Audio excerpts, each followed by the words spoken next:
let's talk about increasing our percentage of winning trades when we trade options.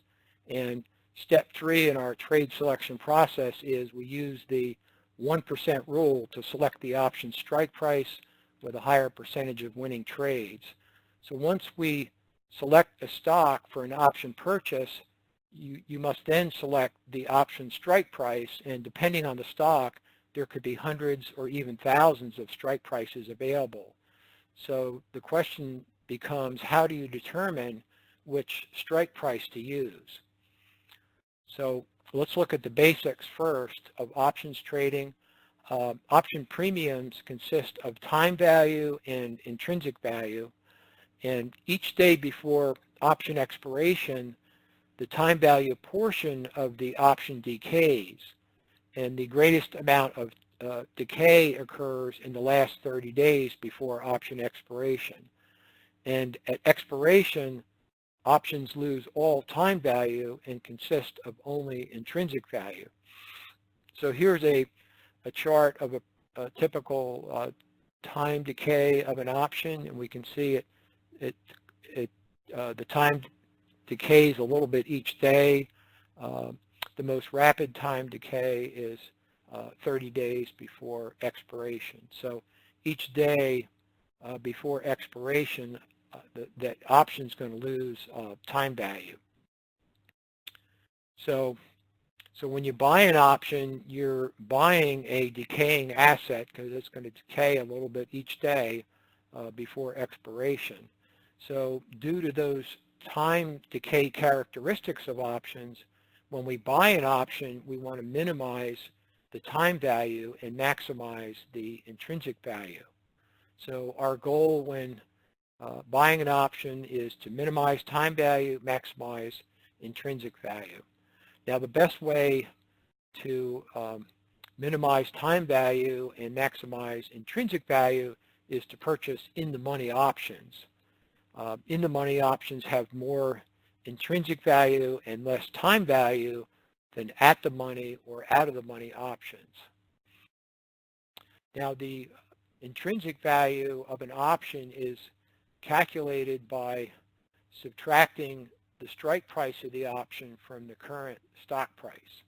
If we subtract that strike price from the current price, we come up with the intrinsic value of an option. And we can calculate the time value portion of the option by subtracting the intrinsic value of the option from the total option premium. So the time value is calculated by subtracting intrinsic value from the total option premium, and that will give us time value. So we developed a simple technique called the 1% rule for selecting an in-the-money strike price when purchasing options. And the 1% rule utilizes a strike price that limits the time value portion of an option to less than 1% of the stock price in order to minimize the time value and maximize the intrinsic value. So we limit the time value portion of an option to less than 1% of the stock price. Let's look at an example of this for our XLU option purchase. And if you recall, on January 31st, we bought the XLU June 40 strike call at 1480.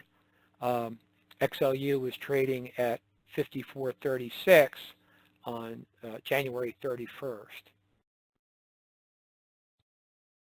So using our XLU option purchase example with the XLU ETF trading at 54.36, we would limit the time value portion of the option to less than 54 cents, which is 1% of the current ETF price. So with the ETF trading at 54, we want to limit the time value portion of the option to less than 54 cents, which is 1% of the current ETF price.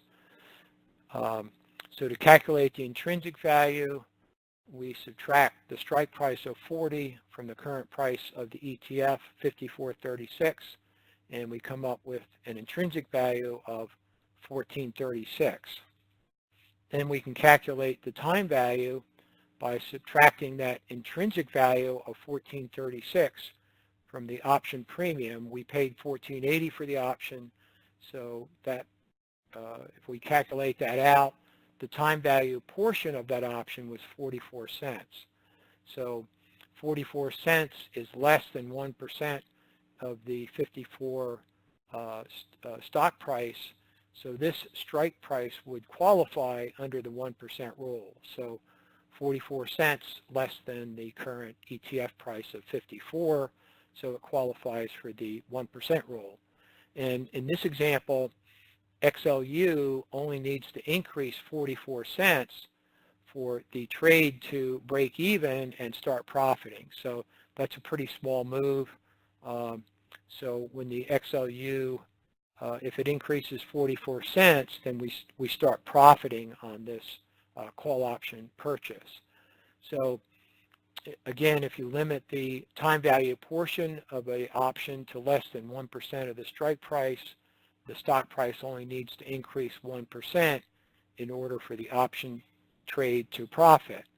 And a 1% price increase to profit, that will have a much higher probability of being profitable than an at-the-money or out-of-the-money strike price that can require up to a 5 to 10% or greater price increase at option expiration just to profit. So if you buy an at-the-money or out-of-the-money strike price, the underlying stock may have to go up 5%, 10%, 15% in order to break even. So obviously, if we break even and start profiting with just a 1% move, we're going to have a higher probability of profitable trades.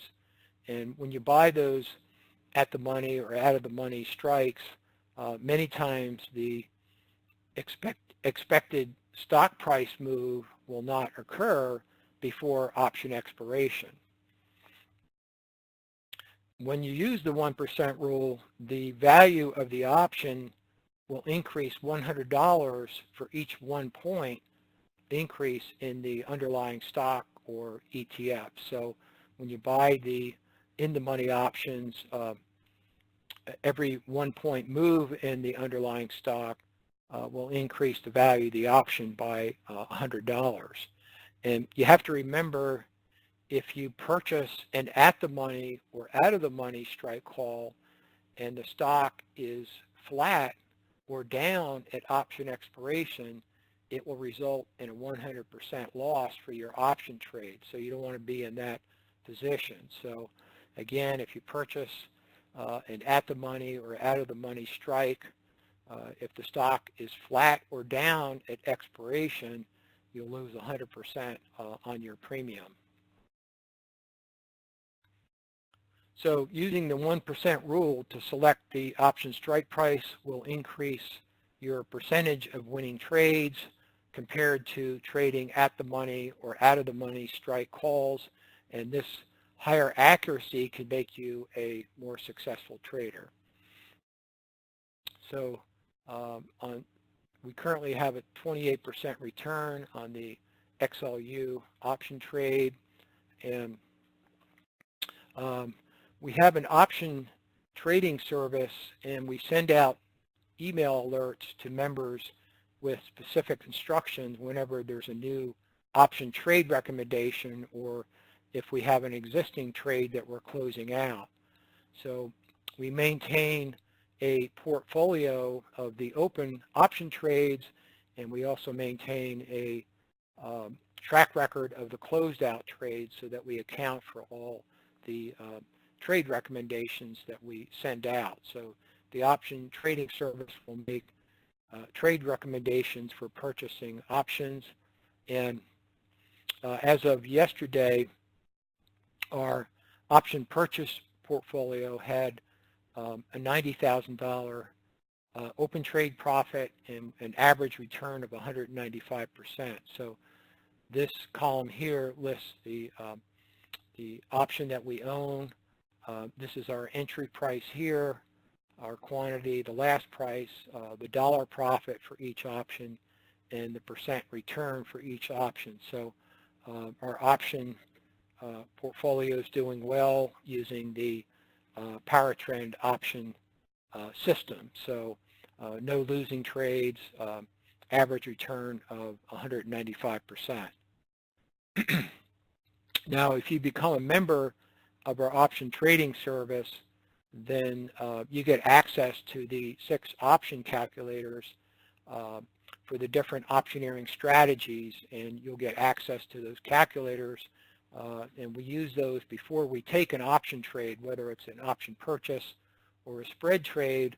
We'll use those calculators to calculate the profit potential of the trade before we take the trade. So if you want to get an update on how the various strategies are doing, you can log on to weeklyoptionalert.com and click trade results, and it'll give you the current trade results for our various option portfolios. And you can also call Brad toll free at 866-661-5664 if you're interested in participating in our option trading service.